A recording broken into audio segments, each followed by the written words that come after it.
បាទសួស្តីពុកម៉ែបងប្អូនទាំងអស់គ្នាថ្ងៃនេះដែរខ្ញុំនាំពុកម៉ែបងប្អូនទាំងអស់គ្នាឲ្យមកស្គាល់កាហ្វេលាក់ខ្លួនមកកន្លែងបាទនៅខាងឧដុង្គយើងហ្នឹងខ្ញុំមកឧដុង្គច្រើនដងហើយពុកម៉ែបងប្អូនតែអត់ដែលបានចូលមកទេបើថាបងអ្នកមកឧដុង្គណាបើថាអត់បានចូលកន្លែងហ្នឹងទេស្ដាយក្រោយហ្មងដោយសារតែកន្លែងគាត់ស្អាតហើយធម្មជាតិគឺជុំវិញហ្មងថាចូលចិត្តមកតាមជាខេត្តអីចឹងទៅមកអង្គុយលេងផឹកកាហ្វេមកលក្ខណៈបែបគ្រួសារអីគឺត្រូវហ្មងពុកម៉ែបងប្អូនហើយកន្លែងគាត់ដែរគឺមានចំណតធំទូលាយសម្រាប់យើងដាក់ឡានដាក់ម៉ូតូអីចឹងទៅហើយកាហ្វេរបស់គាត់ដែរឈ្មោះលើឧដុង្គណាបងប្អូនអញ្ចឹងបងប្អូនបើថាមកពីវិញអីបើថាអត់ស្គាល់បងប្អូនអាចសើច Google Map បានឈ្មោះគាត់គឺលើឧដុង្គណាចុះមកពីភ្នំឧដុង្គខាងឆ្វេងដៃប្រហែលជា1គីឡូអីទេបងប្អូនអញ្ចឹងរៀងចិត្តដែរទេហើយកន្លែងគាត់គឺស្អាតមែនតើបងប្អូន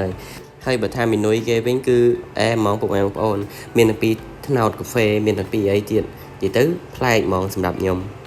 នេះដូចមាននៅក្នុងមីនុយហ្នឹងអញ្ចឹងបងប្អូនមានច្រើនមែនតើលក្ខណៈថាគាត់ប្រសពរោនឹកមីនុយប្លែកអីចឹងណាបងប្អូនហើយបើនិយាយពីកន្លែងថតរូបវិញបងប្អូនហើយអ្នកបកកែថតរូបទៅកន្លែងហ្នឹងគឺត្រូវហ្មង